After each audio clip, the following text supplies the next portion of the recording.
Discussion کو آگے بڑھاتے ہیں. بات ہو رہی تھی کامران سے کہ کیا ابیلٹی کی پرابلم ہے یا اور کوئی مسئلہ ہے, جان نہیں مارتے اینڈ میں جا کے. جو ہماری ڈیپتھ بالنگ کی پرابلم انٹرنیشنل میں ہے, یہی مین بالرز کل کے میچ میں بھی ہمیں نظر آ رہے تھے اور بالنگ واز ریئلی پور. جی بالکل ایسے ہی ہے. دیکھیں یہ کوئی ایک میچ ہو نا, کوئی 10 میچز کے بعد, یہ 10 میں تو میرے خیال سے 6-7 میں ایسے مار پڑ رہی ہے. یہ کب سیکھیں گے؟ اتنا عرصہ ہو گیا ہوا ہے. یارکر کی بات نہیں ہے, بات ہے ایگو کی, کہ اپنی پیس دکھانے کے چکروں میں کہ آپ دیکھیں کہ بال کرنے کے بعد دیکھ رہے ہیں پیس کتنی آئی ہے. یہ ایٹیچیوڈ نا پاکستان کی بالنگ کو مروا رہا ہے. اور میرے خیال سے ہماری بالنگ اس وقت جیسے مار کھا رہی ہے نا ہمارے مین بالرز, تو مجھے لگ رہا فٹنس تو ہے ہی ایشو. چاہے وہ 50 اوورز ہو, چاہے 20 اوورز ہو, اور 10 اوورز کے بعد ہمیں سمجھ نہیں آتی کہ ہم نے بالنگ کدھر کرنی, فیلڈنگ کیسے کرنی, مومنٹم ہاتھ سے نکل جاتا ہے. جو میچ گرفت میں کیا ہوتا ہے 50 اوور والے میچ میں بھی ایسے ہی ہے. تو پہلے کبھی ہوتی تھی ہماری بالنگ ہمیں جتواتی تھے, وسیم بھائی, وقار بھائی, شعیب اختر, عمر گل, سمی, آپ دیکھیں پیس کے ساتھ, رانا, راؤ, یہ سارے وہ بالرز سے یہ ان سے زیادہ بہتر ہے, لیکن وہ مینٹلی اسٹرانگ تھے. ان کو پتا تھا گیم اویئرنیس کیسے بالنگ کرنی. ٹھیک ہے باسط بھائی, آپ کیا سوچتے ہیں اس پہ؟ اس ٹائم پہ ایک ایڈوانٹیج تھا, ریورس زیادہ ہوتی تھی. آج کل نہیں ہوتی, نہ انہیں آتی ہے. آج کل نہیں ہو رہی. کل کے میچ میں تو نہیں پتا تھا. ویسے اس طرح سے نہیں ہو رہی جیسے پہلے ظاہر ہے. اور اب ایک نئے رول شاہین نے کہا, رول پہ بات بھی ہو رہی ہے نا, شاہین نے کہا کہ ریورس نہیں ہوئی اور بڑا سیریسلی مس ریڈ کیا لاہور نے پچ کو. انہوں نے صرف 2 فرنٹ لائن پیسر کھلائے, شاہین اور حارث روف.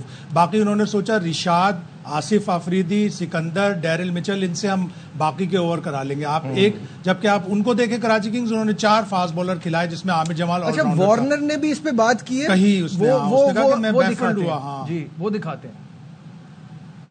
Strength. Now, the opposition had 3 spinners. You went on with your regular fast bowlers. Would you revisit your decision at the toss? Are you still with it that this is a chasing thing? No, look, I was stuck with it. I think Shaheen said it was going to turn. Not one baller's turn on the 3 games here. So I was baffled by those comments. But for us, you just got to back yourself. And that's the way that our team is positioned at the moment. اچھا, کوئی political correctness کا خیال نہیں کرتے David Warner? جو سمجھ میں آتا ہے کہہ رہے ہیں. میں تو حیران تھا ان کے جملے پہ. بڑے اوپن ہوتے ہیں. بیفلڈ کا لفظ اس نے یوز کیا کہ بہت زیادہ مجھے تو شوق. ایک بال بھی ٹرن نہیں. پھر دوسرے غلط فیصلہ جو رضوان نے کیا کہ مائیکل بریسویل سے اوپن کروا دیا. ڈیوڈ وارنر کا اگینسٹ لیفٹ آرم اسپنر 200 کا اسٹرائک ریٹ ہے. پہلا اوور آپ نے آصف آفریدی سے کروا کے وہیں پہ آپ نے غلطی کر دی. بالکل 2 تو فاسٹ بالر سے یا ڈیرن میچل کو کروا لیتے. یہی حال ہونا تھا جب آپ 160 170 چیز کر رہے ہوں, تو وہ پاور پلے میں مومنٹم بنتا ہے. سب سے بڑی بات ہے کہ جب آپ میچ کھیلتے ہیں تو آپ کے پاس ہر چیز آئی ہوئی ہوتی ہے کہ ویدر کیا ہے, گرمی کتنی ہے, ہوا کتنی ہے. ویدر کا پتہ ہونے کے بعد اگر آپ 3 اسپنر ڈال رہے ہیں تو میرے خیال ہے پلاننگ اچھی نہیں ہوتی. بالکل صحیح بات ہے. بال آپ ڈیو فیکٹر کی بات کر رہے ہیں. ڈیو فیکٹر تو بات کی بات ہے, اگر بارش ہوتی ہے اور بال گیلا ہوتا ہے تو آپ کے اسپنر تو محتاج ہو جائیں گے نا. بالکل. اور آپ دیکھیں میچ اپ کی بات ہوتی ہے نا, عموماً ہمارے یہاں ٹاٹا بیس لوگ ہیں نا, میں تو ٹاٹا بیس بولتا ہوں. آصف آفریدی سے بال کرائے, سامنے کون کھیل رہا ہے؟ وارنر. تو کہاں گیا میچ اپ؟